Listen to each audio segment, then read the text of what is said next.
Hello and welcome to Back 40 Bushcraft. I gotta say, a lot of exciting things have happened since the last time I've posted a video. One as much as, I'm not sure if you can see my lovely tanned complexion here, but we were able to manage to get the whole family down to Mexico. Hence the lack of video postings in the recent couple weeks, but back online, and I'm super excited to say I've upgraded from the old Canon TX1.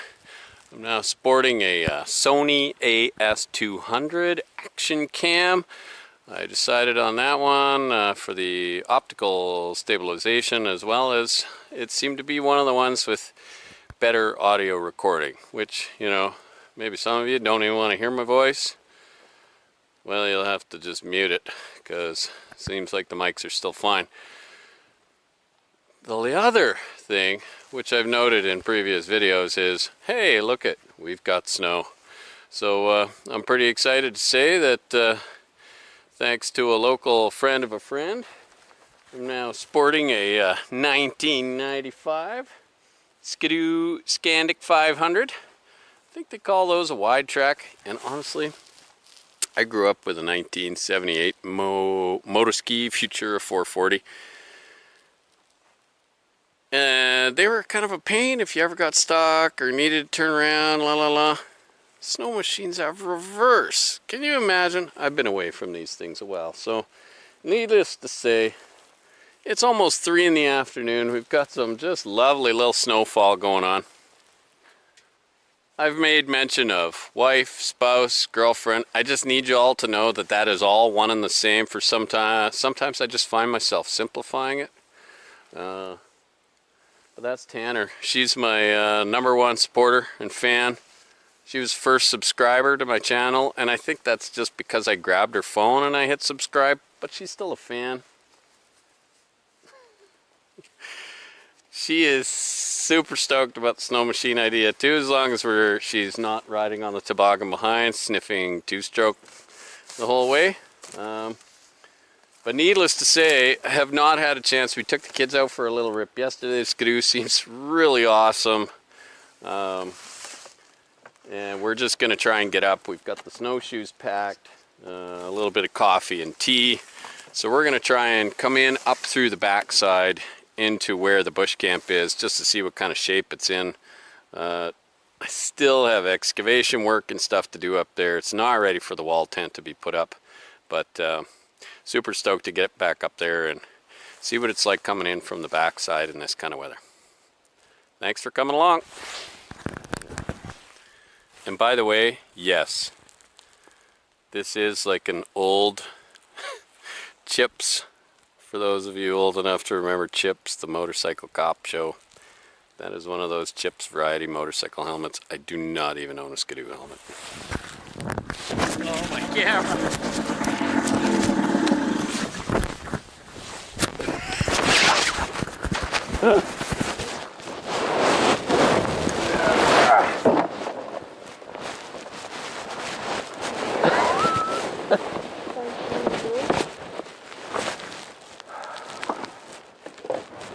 I guess the thing to remember is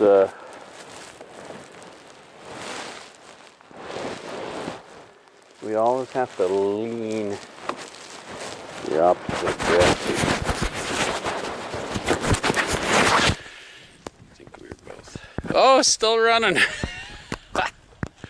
Well, that was a moose up there anyways. But then I tipped the snow machine in all my excitement. Haven't seen a moose out here before. Maybe we'll catch up on it in a minute.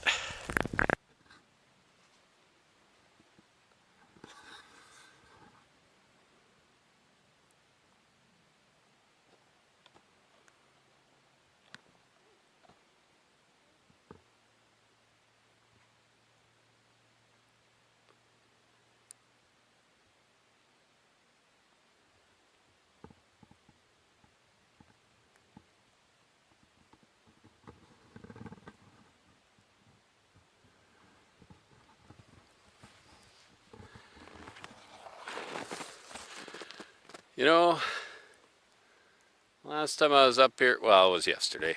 Okay. It was yesterday. This is where we came out with the kids and we towed a toboggan up to here, and oh gosh, it was just such a brilliant sunny day up here. So fantastic. It's so nice to see the snow. It's just feels like winter's here. It's a bit of a symbol. This stump right here, for any of you that have seen any of the videos of mine, I came up here with my son Nico one day, and this is where we shot our coffee and hot chocolate video.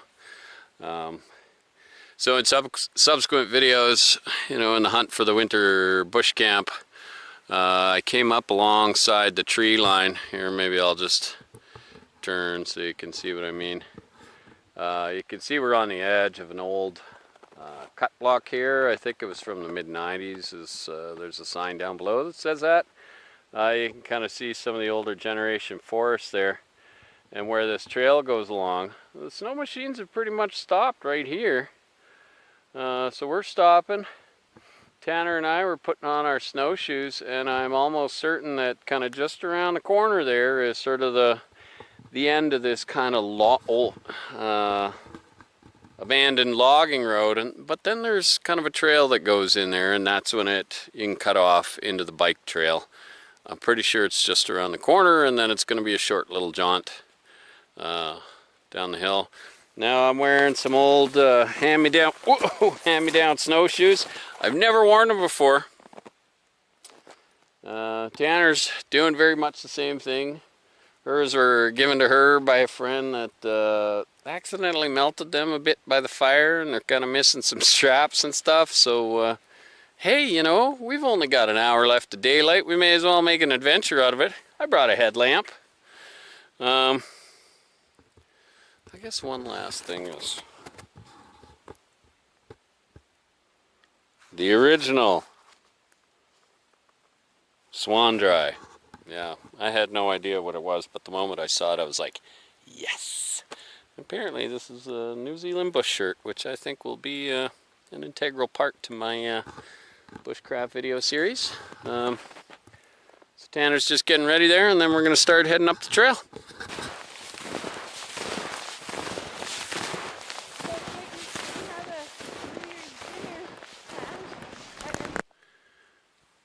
Well, here we are. Made it to the winter bush camp. Nobody's finished digging it out for me, unfortunately. Tent's still not set up.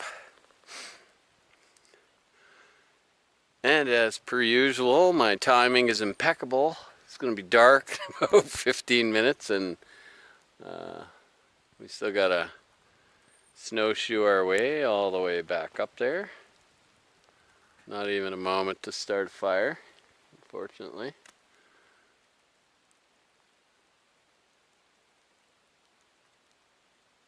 Totally quiet though, I love it. And, you know, oddly enough, where in previous videos and I followed that trail up and I'm like, oh yeah, I'm sure that's where the roadway is. It in fact was not there. So we kind of bushwhacked along the way until we came across that mountain bike trail, and so we actually were able to end up following it. And I remember how it kind of dropped down out of that old cut block that went along the edge of previous older growth forest. And we followed that down a little ways, and I was like, yeah, I'm sure of it. That's that bike trail. So we did eventually hop onto it. And then I had an aha moment that I actually bookmarked this place on my phone. Dropped the pin on Google Maps, which, hey, that totally helped, because it was like, oh, just down there, just a little bit. And that made it much easier to find than kind of just tromping through the snowfall. So we're just going to have a little drink of water, a little bit of snack, and then it's time to head back. Hopefully the headlight works on the snow machine.